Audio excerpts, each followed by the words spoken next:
It's Wizards versus Lesbians, a podcast for your ears. Hello, and welcome to Wizards versus Lesbians. My name is Isaac. I'm Alexis. And today we are discussing Planetfall by Emma Newman. Would you like to recap the plot, or will I do that? So Ren is short for Renata, is a engineer on an alien planet as part of a community. She came to this community because she was in love with her best friend who ended up becoming a prophet. And the entire community has come to this planet to find God. And now skip several decades into the future, and a young man from a group of colonists who everybody thought had died tragically has come to the community. And this is going to dig up all sorts of buried secrets, both figuratively and also literally, as you know, we dig into the past and try to figure out what on earth is up with these people who think that they are looking for God on an alien planet. Are there lesbians in this book? Oh yeah, or at least all of the major romantic relationships in this book, both past and present, are between women. Yes. And wizards? I mean, yeah, I feel like Sumi is a wizard. I agree. Sumi is, in fact, a wizard, and the ringmaster, of course, is also a wizard. Yes. So, wizards versus lesbians, kind of. I mean, it's very much a wizards versus lesbians book, but the relationships are all very complicated. The relationships are very complicated, exactly. The wizards and the lesbians are in an uneasy alliance in many cases. So, why should you read this book? Well, it certainly stuck with me. After, yes. During the many intervening years. Like, I remember finishing it and thinking, I'm not sure if I liked that or not, but it has definitely left me feeling some kind of way. And maybe that was just grad school, but I don't think so. And having reread it, I actually think that it was slightly better than I remembered it being. I think that it's doing a bunch of interesting things and partially succeeding, but even when it fails, it's interesting. Yeah, no, I read this, I ate it up. It's well written. It's interesting. This to me is one of those books where you can choose to read it as a satire or not. Mm-hmm. And if you read it as a satire, it's very good. Yes. And if you don't, you may find yourself angry. But I think that there's ample grounding to read it as a satire. So that's my suggestion, is that you do that. Well, I look forward to hearing more about it, because I'm not sure. It didn't make me angry, but I'm also not sure that I read it. I wouldn't say that I read it strictly as a satire, but I also don't think I read it straight. So I'm interested to hear the satire reading. Yeah, no, I have a very sort of firm reading of this, but we can get into this as we go on. But as to why you shouldn't read it, this is I contend that this is the most English book that we have read. More than Mortal Follies, more than any of the ones that take place in fantasy England, because this takes place in real England, even though it's on another planet. This book is also about Brexit. Although it was written a few years before Brexit actually happened, that was still very much the dominant conversation. And it's looking back at it from now, that may be where the infuriating part comes in. So there is that. But I genuinely think that there are more reasons to read this book than to not. And that It is, if nothing else, an extremely interesting case study of a particular frame of mind. Yes, no, that is absolutely true. And it is, as you say, is well written, and it is fairly well put together, and I love a good unreliable narrator. Yes. It's one of my favorite literary devices, honestly. That there is one thing that, I mean, it sort of comes along with the unreliable narrator bit, but like,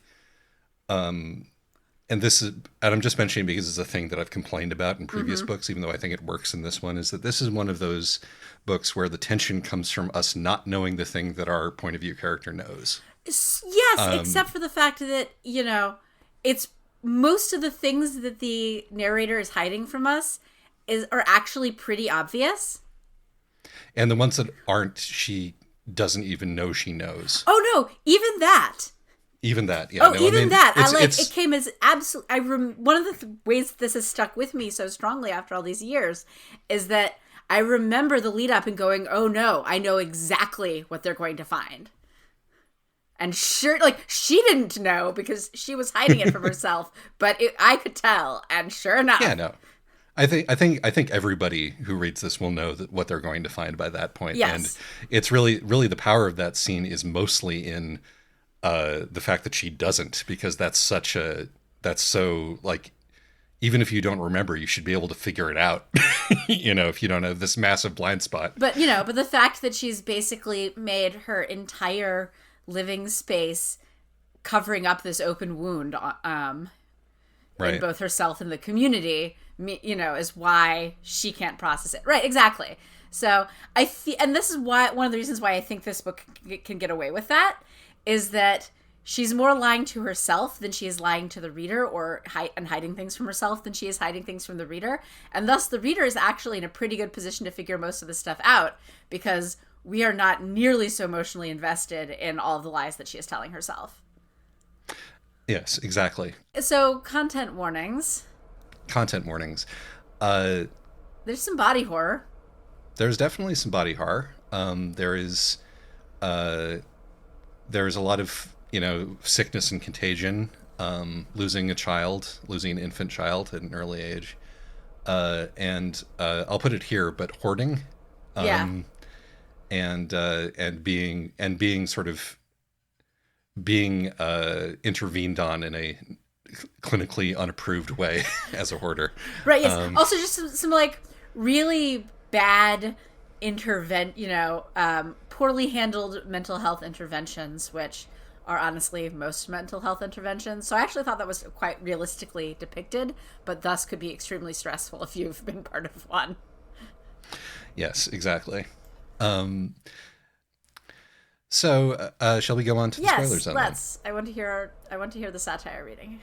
Arguably, this book uses mental illness as a metaphor for societal and cultural ills. We talk about it in the spoiler zone right now. So I think that part of the horror of this book, and the part of the horror that presents itself immediately, is, oh my God, what if your space colony was a middle-class English village? And your neighbors are kind of all awful. But you're all progressive and smart, so you're forced to be in community with them. That's true. This could be an English village, though. Honestly, this also reminds me of Eco Village, which is just down the street from me, and is an intentional community where people buy into this very environmentally sustainable. It's not a commune because everybody has their own house and stuff. There's one of those in our delivery area. I've delivered mail there. Right, and the thing is that I know somebody who lives there, so I've gotten a real sense of all the ways that this community can go wrong. Yeah, no, I mean, what the satire is this is one of those. Actually, I think that her place in the narrative is very similar to the world's dampest liberals' place in the narrative from Water Outlaws, in that she's complicit with the wizard, but in this case he's not an over-the-top evil wizard. He's just a guy who's trying to hold this community together. He didn't murder a bunch of people. No. Yeah, no, he's bad. Let me just make that clear.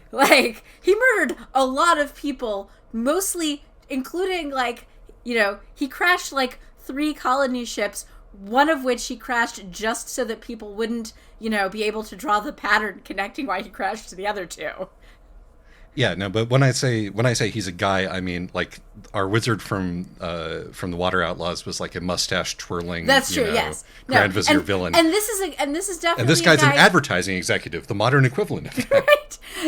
But you're absolutely right that this guy, you can totally see how somebody could get to this point and still think of themselves as a decent human being, even after they've murdered a bunch of people.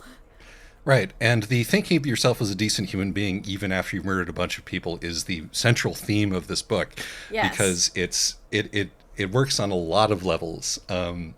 Because the major sort of trauma here is the being a colonizer. These people are literally and figuratively colonizers, Yes. who are like who have like good politics and think of themselves as good people, but have a deep-seated terror of the other, of the Yeah. colonized. And and the bit where it's like, are we going to treat this as satire, or are we going to treat this as something that loses its grip, is the ending sequence, because like he Sung Soo is such a perfect like, oh, we're letting a colored person into the village and we're all going to be very nice about it character. Yes. Despite the fact that he's Well, that's the thing. of Like, their he's actually of their group. He's the grandson of their grand prophetic founder. It's just everybody thought he was dead, or everybody thought that his parents had died and never given birth to him. it's very intentional, I think, that Sumi and Sung Soo are both the only people whose foreignness is made a deal of. Like, they have a nation in a way that nobody else in the book does. That's true. The other people are like brown. Yeah, like I'm pretty sure Renata is black. Right, but it's not like she's from that foreign place. No, it's she's like French. she's assimilated. Yeah. The Sumi and Sung Soo are Korean, and they talk about their Koreanness. And also, he has an alien parasite living in his gut. Yes, he does. He hits like this is the foreigner, this is the one who's been tainted by the foreign culture, in like 5 different ways. Yes, I mean, to some degree, he represents the people who went native. This is true, but it doesn't fit the reading I was pursuing, so I skated right past it. What do you project on the people who have been the victim of your colonial violence? You say, well, Either they were magical, or yes. Either they're magical people who are going to lead us into enlightenment, like, because they have access to this foreign concept of God that, makes sense to us on a deep level. Or they're going to sneak into our community, they're going to cross our borders, they're going to bide their time, and then they're going to do to us the colonial violence that we did to them. Yes. Because of course they are. Right. Because we can't think of human beings behaving in any other way. And that's exactly what he does. Yes, that is exactly what he does. And so at that point you have to stop and ask, okay, are we just leaning all the way into this idea? That's true, this and narrative? especially because it really is. It's not even about fears of a colonial uprising. It's very much the violence of the colonizer done to them, including the sorting them by their useful skills. Exactly. No, it really goes down the line, he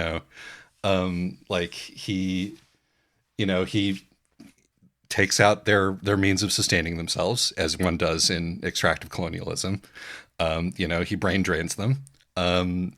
He kidnaps the ones that are useful to him, leaves the rest to die.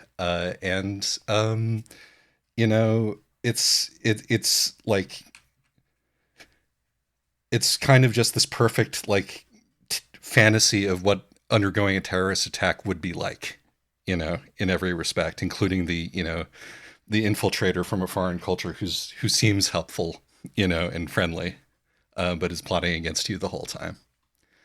And then, she escapes and goes into God's City, and it turns out that the problem with Sumi's initial approach to God City, right, is that she cheated. She cheated. Not only that she cheated, but also that she, unlike her grandson, insisted on keeping herself apart from this, like, from the body of God, basically. Like, a God City is this giant living organism, as far as we can tell. Like, you know, you travel, if you're going to travel in it, you do so by, like, traveling through tracheal and esophageal tubes. You do. You're moving through the sort of the you're moving through the ideal structure, which in this sort of eco village is a living building. That Yes, and if you are not careful, you will get pooped out, which does happen to them at one point in the past. It's a perfectly self-sustaining building that will reject you if you do not go through and make the proper obeisances and go through the proper stages. And it literally screams at you if you do it wrong, which is a great way to deal with less advanced civilizations.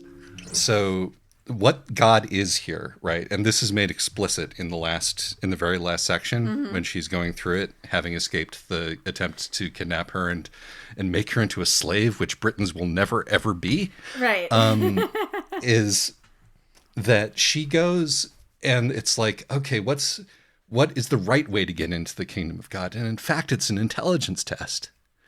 You go and you're walked through these different, the stages of man, right? Like there's a God has said there is a hierarchy of civilizations. Yes. You're right to think there was a hierarchy of civilizations that justifies all of the colonial bullshit, because there is a hierarchy of civilizations, and you, the English woman, not the Korean, Well, you, the English woman, she's not English. She's French and half African. She's European. She's European. I'm pretty sure she's, like, born and raised in France, and regardless, her father is, I believe, an African immigrant to the European Union. So, yes, but that's the point. She's assimilated. Yes. She did it the right way. She didn't. She didn't she's very much cross the border not illegally. English. She's continental European.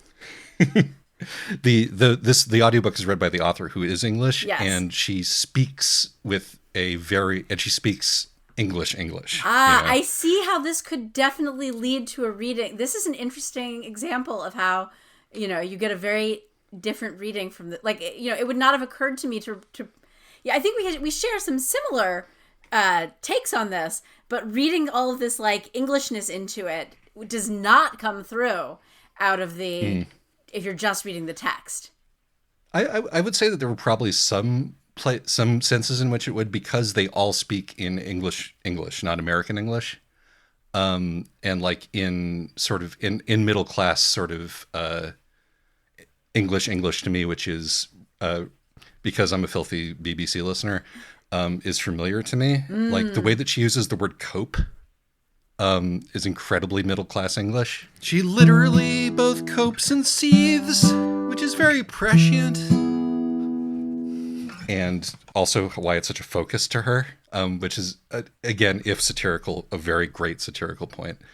That's fair, but it's, again, you're listening, you are somebody who has immersed yourself in the BBC and for over many years, and you're listening to it being read by the English author.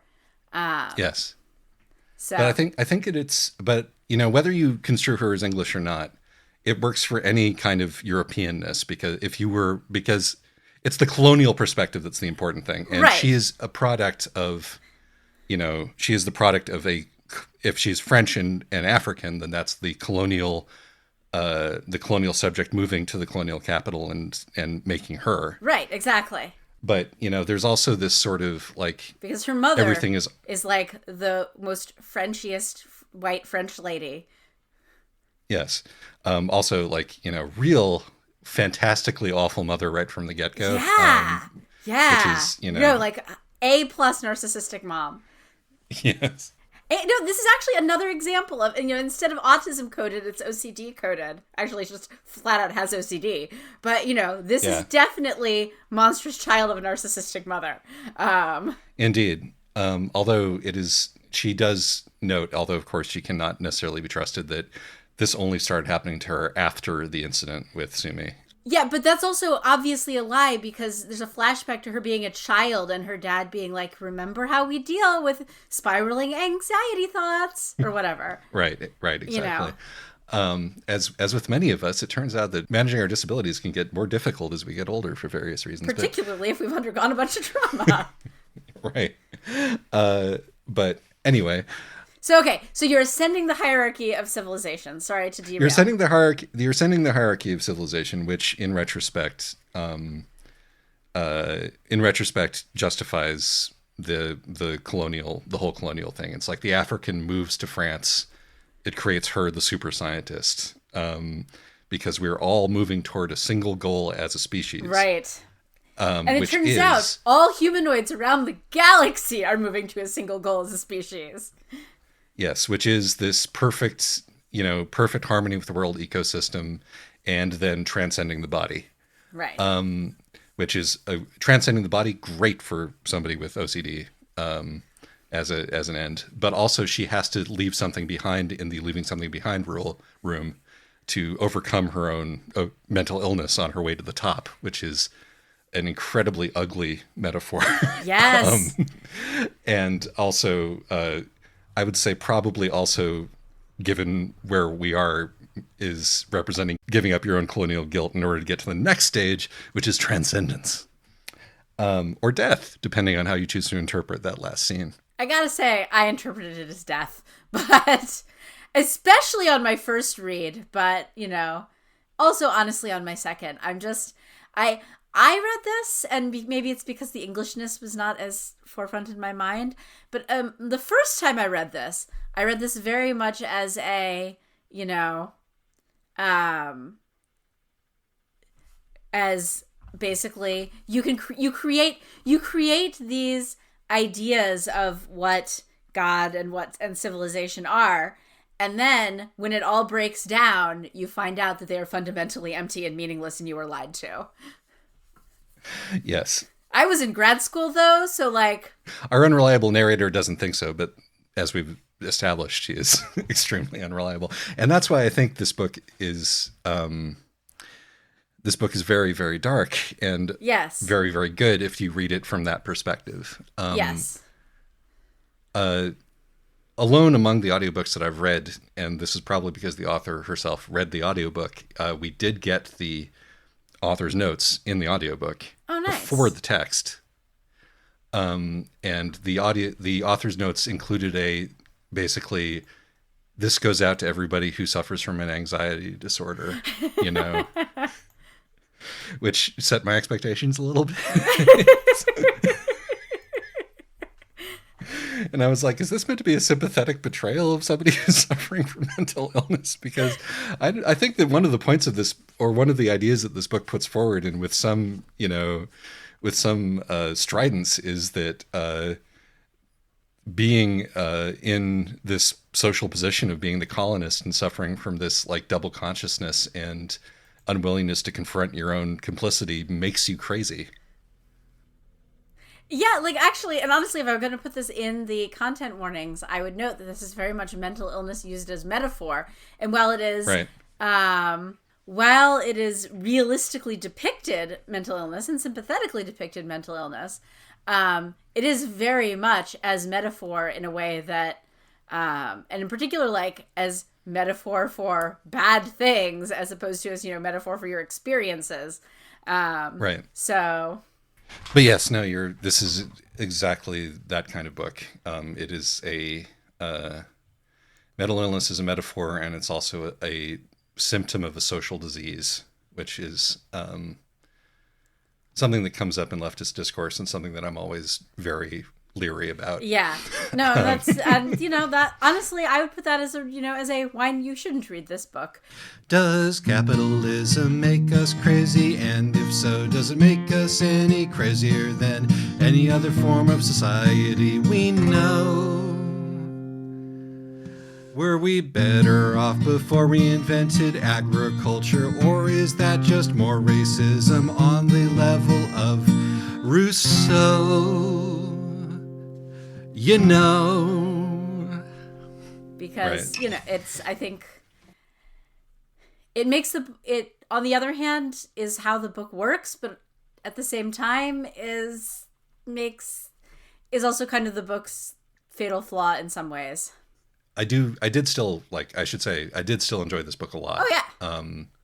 And part of it is that it's like, it's so on the nose with certain things that it's like, okay, I am definitely have to read this as a satire. Right. But it's also like, that's 10 years after this was written and we've seen everything that's happened since, I don't know if reading it when you read it, I would have come away with the same reading either, just because I understood the world differently. But no, I love like, there are so many little details that really just say, I, the colonist, will never be the colonized. Like, some part of me will never give myself up to slavery, she says to herself as she runs into the woods. Right, as she runs into the woods to give up her entire body to this unknowable God thing, which machine. God, like living machine, but like this unknowable God thing that, as far as I can tell, exists solely to lure, sentient species from across the galaxy to this place so that they too can transcend their bodies. The bit where she's like talking about, Earth, which this is like, this is like Day After Tomorrow kind of science fiction Earth, where the world is 20 years after tomorrow. 20 years after tomorrow. The world is, I mean, she's in Paris because like it's the last place where there's a free university, and Right. the rest of the world is run by government corporations or GovCorps, and like, even speaking from the perspective of a person who has covered up multiple murders and is eating herself alive, she still says, "Oh, I would never work for a GovCorp." Right. I would never have done that. Right. Of course, and also the fact it's made very clear that this entire expedition was funded by a bunch of billionaires. And where do you think they got those billions, Renata? Right. There's a whole lot of not connecting the dots going on, and the book is very, very aware of that. Right. And she wonders why people were mean to the billionaire they had to take along. If ideology is fashion, she's wearing her hat wrong. Because it's like, as you said, everything is obvious from the beginning. Like, once you understand that what she's doing the first time that we see her is going through other people's trash. Right. It's like, of course she's a hoarder. Exactly. Like, the first time you see her, she's going through other people's trash, and you're like, oh, this explains all the hints that have been dropped in like the previous. She hasn't even been in the book for very long, and all the hints have been about how crowded and cluttered and filthy and falling apart her house is. Right. And it's like, oh, okay, now we get it. I like, and it's like, this is the British thing for me, but like, the fact that her house is sort of also a metaphor for the colony and also a metaphor for the colonial. It's like, oh, it's full of stolen artifacts, which you can't bear to get rid of, and it's dying. Right. Quite literally, because the houses are like made up of, this very sort of eco-utopian, sustainable, they're made up, they get their energy from plants and fish and algae and things like that. So it is quite literally dying. Like, the plants are turning brown and crumbling. Like, the anxiety that is driving her to be a hoarder and to be delusional is literally the anxiety of the dying empire. Yes. It's the anxiety of like, oh God, we're not the colonists anymore. What are they going to do to us when they come back here to the former colonial capital? Well, sort of. I mean, it is also the anxiety of, I saw my best friend who I was in love with die in front of me and have spent the last 50 years lying to everybody and saying she's still alive, and covering up the various murders that had to be committed so that we could, convince everybody that she's still alive. Yeah. I mean, it makes me think about, there's the possibility that this is a cult is floated very early. And it's obviously a cult. And it obviously is a cult, and that makes me think of the Beatles going to study with the gurus in India, It makes me think of all of this sort of which we've talked about in plenty of different books here, including The Breath of the Sun, where it's like, oh yes, God is located over there, you know, as if it's one of those things that you can bring back from your colonial adventure, like, you know, Curry and the true path to the Right. divine. And yeah, no, it's clearly a failure here. But you know, there's also there's a little bit of there's also like an underlying science fiction concept behind it, which is sex pollen, sissy hypno gas, that comes from an alien plant. It's not sex pollen, though. I know it's not sex pollen, but it's literally pollen that that transforms your brain. Right, so but close enough.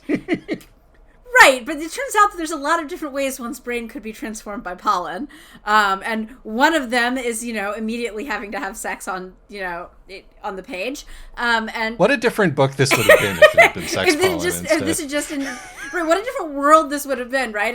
If just like she and Sumi had, you know, had sex right there in the French Alps forest preserve, and then gone on with their lives instead of Yes. founding this like brand A new lot of people would be cult. much less dead. So many people would be much less dead, and all of those Yeah. billions and science, you know, could have stayed and saved the world.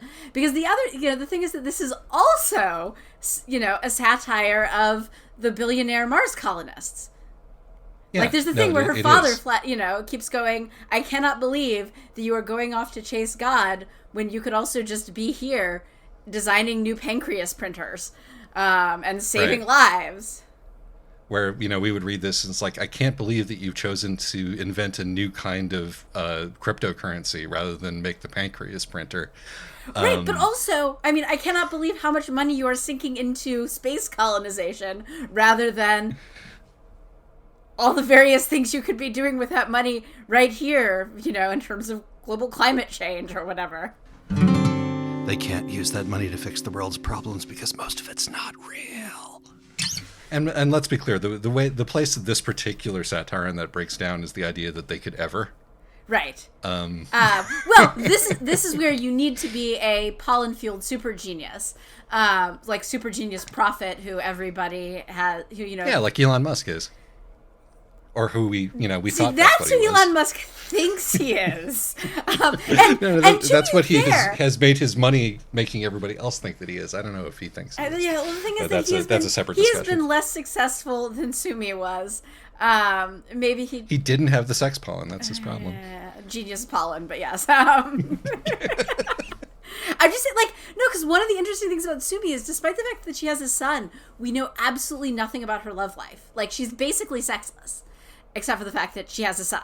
But like, we don't know when she had that son. The only times we see her are when she's Renata's college roommate, who Renata has a huge crush on or is in love with, and then later when she has a sort of uneasy relationship with her son, and again doesn't appear to be in a relationship with anybody.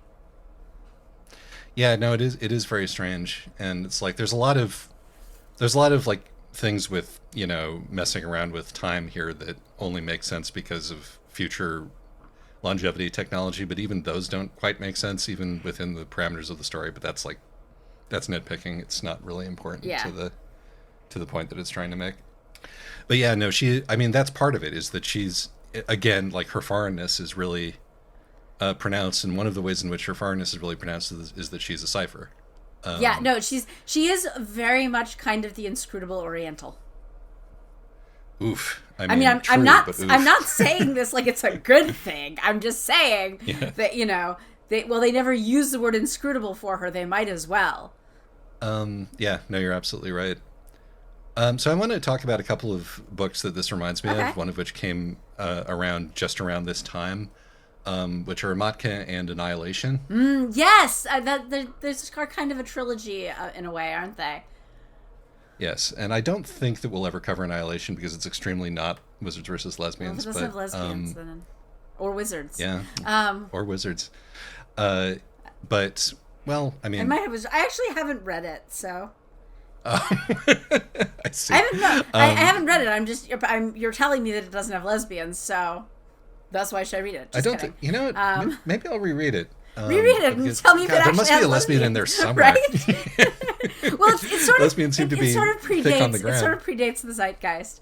It was written about the same time this was, I think. Yeah, well, this is a little bit ahead of the zeitgeist of putting lesbians in everything. Here's a fun fact. None of them are lesbians in the original because they really don't have personalities in the book. But when it came time to turn it into a movie, several years later, when the zeitgeist was in place, they made one of them gay. That's true. That is true. But regardless, these books are about like the terror that nature will come back and reclaim us. Yeah. Because in Annihilation, the basic idea is that there's an exclusion zone. Some sort of alien thing happened, and now everything within this zone has gone crazy and drives you insane in a sort of Lovecraftian way. And that's also kind of what Amatka is about, except, we colonized this place, but now it's sort of reclaiming our colony in a Lovecraftian way that drives everybody crazy. And this guy's gut parasite indicates that this book is sort of doing a similar thing here, is that the colonizers are being transformed and turned into something else by the colony, which always happens, whether you want it to or not. And it is your flopping around trying to make it not happen that is going to make you miserable and poor and isolated in the end. But anyway. Right. I'm trying to remember now, because there's also a very similar Robert Charles Wilson book. I think it's BIOS. BIOS. Yeah, that would make sense. Yeah. It's yes, which is also about what happened, nature body horror. You cannot right. You will eventually, the colonizer will be colonized back. Though weirdly, BIOS ends, spoilers for BIOS, but guys, it's been out for since 1999. BIOS ends with 100 or 200 years later, another Earth expedition arriving and being like, but this time we have the science to overcome this. Yes, perfect. This time we've finally perfected our immune systems. Yeah, no, these are I think that these books are all coming out of a sort of the dawning anxieties of climate change, sort of the shifting of the balance of power on the world stage, the dawning realization that the colonial era never ended and its consequences are still coming for you. Whether that's through 9/11 or, various other things in various other nations. And yes, so to be fair, BIOS even predates 9/11. It does, yeah. No, it's very prescient. Yeah. Which those are his books are interesting, though they have a sad dearth of lesbians. Oh well. But anyway, wasn't prescient in that sense. But yes, I mean, I think that you're right that these are all kind of maybe there's another one that's been on my to read list called The Seep, which seems like it's a little bit like this, so I will read and report back. I do love books that have a lot of goo in them, as we established with Amatka. All right, anyway, we're getting kind of far afield, but yes, you're right that this is I think you might be somewhat overemphasizing the colonizer colonized. I think that that's a very strong theme throughout all these books, and particularly this one. But I don't think it's the only thing that's going on in Planetfall. No, I think that this book is very rich, which is one of the reasons why I really enjoyed it. Yes, and it's easy. I have colonization and empire on my brain a lot these days. So of course, it's the first thing that's going to come to me. But there's as you say, there's a lot of stuff about mental illness, and there's a lot of stuff about bodily paranoia, and also you could also read this as an eco-fascist parable in a way. Right, and this is why I really want it to be a satire, because otherwise it's an eco-fascist parable, and that makes me unhappy. Or I didn't say it, not necessarily pro-eco-fascist parable. It could just be a parable about eco-fascism. Because I don't know. I think because they create this sort of utopian ecological community, and the thing that dooms them is their inability to even more fully integrate. If only their intentions were good, but if only instead of being so superior, they'd fully integrated with the ecosystem. Right. Well, the thing that stopped them was that one of them was disabled and mentally ill, and if they had just rooted her out and put her in the camp, then everything would have gone fine. Right. So, and, because honestly, the idea that there's basically there's two successes, right? There's completely transcending your body and becoming, and like becoming enlightened and ascending, or there's, completely living as one with the alien planet with their parasites in your gut. Like, that also is a little bit eco-fascist. Yeah, no. Right? There's no middle ground here. I think that you're absolutely right. And it's like, another way, in addition to the pollen being a different kind of pollen that this book could have stopped before it started, is if that they just shot Song Soo when he was coming over the horizon, and then she could have, until the colonists tried again, she could very easily have, or the other colonists, tried again. The survivors tried again. She could very easily have just kept like carving new rooms into the earth under her house and making herself into a tomb for her dead love for the next 100 years. Yes. And there's also there's an interesting thing here, because of course the colony was going to collapse no matter what, but part of what makes the colony actually collapse is, part of what brings the ringmaster down is his inability to listen to and protect the mentally ill person who's saying, no, I have this one final, you've trespassed all of my boundaries. You've ripped apart my hoarder house. You've thrown all of my hoarded trash into all the recycling chutes, which I had previously completely blocked off with hoarded trash. But just don't open this last final door. And, and like she specifically begs him. And, the fact that he couldn't have, that he couldn't figure out what was in there, speaks. Which he really should have been able to. That's exactly, like he's supposed to be this really smart guy who really understands humans and like can manipulate people super well, and like the fact that he can't predict that's what's in there. The fact that he told her, "Can you please deal with Sumi's body?" And she said, "I've dealt with it." And then they come to this like secret chamber in her basement, and at no point does it occur to him, oh crap, maybe Sumi's body is down there. No, he's suffering from double consciousness and like blindness in exactly the same way that she is. Yes, he's able to deal with it better. Right, he's able to deal with it better because he's basically been doing this his entire life as his job. Right, exactly. And on some level, Renata's never really resigned herself to it. Mm-hmm. She keeps saying, we've got, she keeps being the one who says, we have, well, okay, but this is going to be the last year, right? We have to change this now. Even as she's like scaling the mountain to plant the fake message from Sumi for this year. Oh man, a little detail that I love is like when Song-soo is first, being feted by the community because they've welcomed them with open arms, him with open arms because they, are curious about him, and also because he is the grandson of their Messiah, the grandson of their long lost prophet, and the son of two of the survivors who they thought had, died on impact. Right. He starts telling stories about what his life is like, or what their lives were like out as hunter-gatherers, and she immediately falls asleep.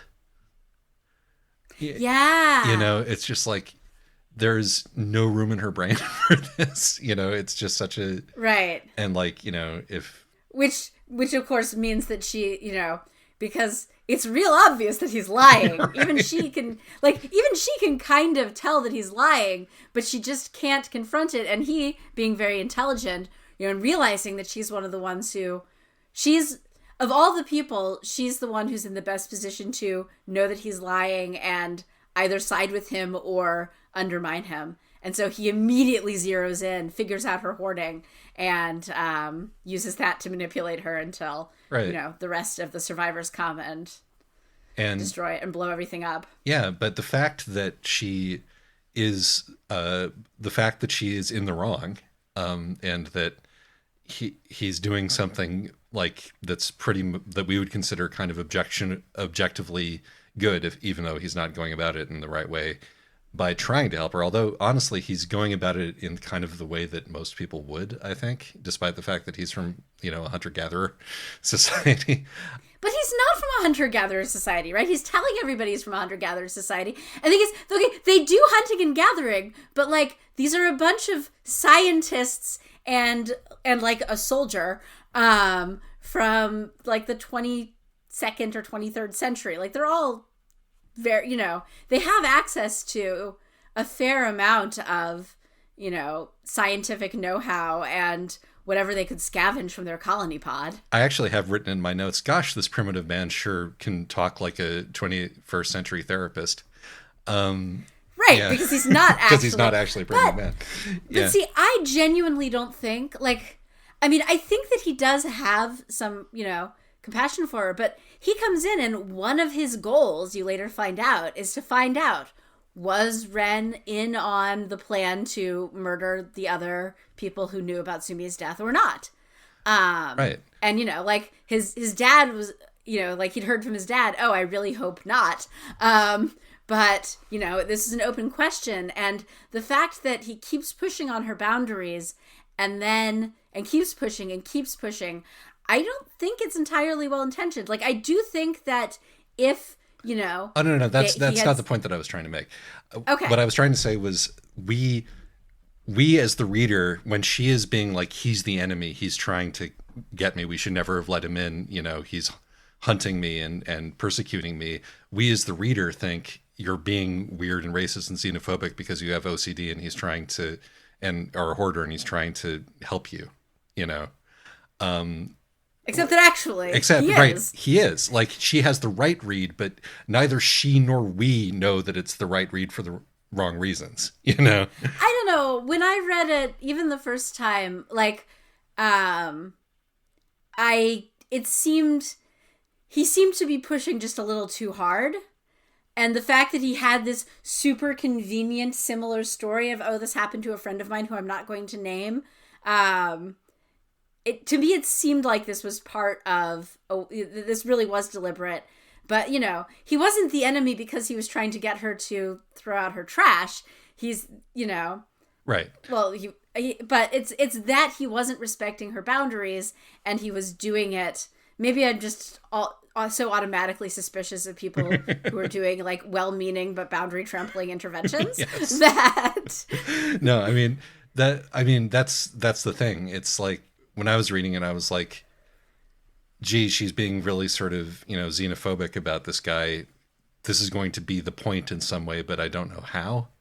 And it's like, I didn't want to think that he was secretly the bad guy, because that meant that sort of the point that is being made here is actually our liberal guilt makes it impossible for us to understand how dangerous these immigrants are. Right. Right. And... I think it does help that it helps a more generous reading of this book is aided by the fact that it's really clear, first of all, that the survivors are justified. I mean, there's this moment where she's looking at the people who are raiding the village, all the survivors who are raiding the village, and going, are any of these people I recognize, or are these all their children? Then she goes, the amount of anger here has to be from people who grew up on stories of all the things we've done wrong. Right. As opposed to, the people who we deliberately did wrong. Which I think is an interesting distinction, but is also kind of true. In some ways, your secondhand grudges are the ones that are going to be much harder. Right, because they become like religion at that point. Well, and also because you have, because you have no experience of knowing the other as human. Right. Exactly. So it's not like cut by whatever memories of the colonizer as being a complicated person, as all people tend to be. Right. Well, and also in this specific case, they are all colonizers. Yeah. It's, it's the underclass that, and that who everybody thought was, like it is, this is where, like, the colonizer colonized works fairly well on a metaphorical level, but it does break down at some points. And one of them is that, these are the children of members of the community who were backstabbed and murdered. Sort of, because it's like the community is, uh, they never sort of got a chance to become members of the community in a certain way. But I agree. They were on the generation ship for like years together. I do agree, however, that like there's that, it's one of those things where it's like there's a lot of metaphorical meat to be had here, but it's certainly not one-to-one, and there certainly are a lot of other things going on. Speaking of as above, so below, there's a trap that one can fall into where one is strict about using a single critical technique to talk about a book, whether it's Marxist, feminist, colonial, or whatever, and you get something robust but never a complete picture, and that is also true about interpreting the world around you. Turn off your ideological frameworks occasionally, just to make sure you're not about to walk off a cliff. But I think that the point that the reason that I said that was I think that the point that you're making about the idea that the children are like angrier because they have that distance works politically as well as sort of working for like family feuds, family grudges, sort of as above, so below kind of a deal, Yeah. So I would even say one thing that I enjoy about this book is that even as it's like serving up all of this, big idea stuff, but, big science ideas, big philosophical ideas, big metaphorical content, it also is totally willing to just like let people be extremely petty constantly in a really enjoyable way. Like the fact that everybody is, everyone's goes, oh my God, the grandson of our prophetic founder, whose father we thought had, died instantly in the crash, has come to join our community. Wait, his mom was who? I thought they hated each other. Oh, yeah. No, that's the sort of, this is a small town. Exactly. And small towns are small towns. And like the fact that as her town is being burned behind her, and she's like hiding in the grass, trying to, escape being taken captive and forcibly assimilated into this survivor community. And Sung Soo is being like, you can't hide. This is my territory, not yours. But don't worry. We're taking your girlfriend and we're leaving that really annoying lady you hate. I promise you, Carmen is not coming along. She's useless. Well, it's like he got the dynamics instantly, Right, exactly. These are human beings in a small community, either one. And one of the insights that she has that is like a good insight is that, oh wait, even it doesn't matter that all of these people are like, the best and the brightest and rich and smart and have degrees. These are all people. Right. And they're all acting in a community in the way that people do. Right. And I think that like the fairly well observed, interpersonal dynamics of a small toxic utopian community is really what makes this book work as a book and not just as a bunch of ideas thrown together. I agree entirely. The connective tissue is very strong and the characters are well observed, if meanly observed. Yes. Yes, and, including Renata. Yeah. Nobody gets the benefit of the doubt here. Nobody does. Yeah. And so, and like, even the people who die aren't, remember. The only person who kind of gets the benefit of the doubt is Sumi, and that's because Renata has basically suppressed the memory of Sumi going, no, don't worry, I've figured it out. And then going back and going, I'm too late. God is dead, and promptly committing suicide. Right. No, it is definitely to be noted that none of the people on that landing on that landing team are particularly people who I would want to hang around with. Right. For various different reasons. What a group. You've got your like asshole soldier, you've got the, prophet's spoiled son, you've got the prophet's best friend who's like clearly in love with her and is her yes woman, and you've got the like smarmy advertising guy and a couple other people who basically just sort of stand around being petty. Yeah, I mean the only guy, and even like the doctor who is saying quite reasonably, don't take your fucking helmets off, you bunch of idiots, is like does it in this sort of condescending way that they kind of resent. Right. Right. So I think there's also a comparison we made with the Saint of Bright Doors. Although I may become the guy who's read one book and it's the Saint of Bright Doors, and Right. this is giving me a lot of Saint of Bright Doors vibes. But I think because the way that you described that sort of here's the prophet's like sycophant who's in love with the prophet and thereby sort of makes this goes along with these horrible decisions to make the wheels keep turning, and reminded me in that instance. Yeah, but no, that's also, true. But also in terms of like, what do you do at the end of the book? This and the Saint of Bright Doors are both books that like are going heavy on the metaphors, and they're so chock full of symbolism and big ideas and social commentary and keenly observed interpersonal dynamics. That yes, how do you tie all of these big things together because no metaphor is ever going to be perfectly one-to-one. Yes, and also like you can't solve the world, or else you would have done it rather than written a book. Right. So what? And like this one gives us an incredibly neat ending, like a sort of again, what felt to me like either but it's actually all right because sort of desperate, grasping ending, or a very mean satirical ending. And I'm all in on the very mean satirical ending, I gotta say. Even post grad school, when I'm more likely to read things with a happy ending. Yes, I think I increasingly am as well, where she gets to crawl inside the womb, and in this very private sort of goo-covered place, she gets to go through all of the ideology that justifies her at every turn, and then die magnificently. That's one way to end the book, is to like Right. really dive into the self-justifying delusions of your main character and leave it at that. I mean, in some ways you could argue that that's also the ending of the Saint of Bright Doors, just in a different way. Yeah, I think that you absolutely could. Mr. I am the world over there. Right, exactly. And I mean that was Kiana's interpretation, right? Yeah, exactly, which I will have added in a jingle to that episode before I put it out. Right, which I found I found that to be a really compelling interpretation at the end, and something that made, I think works better than some of my other reads. Yeah.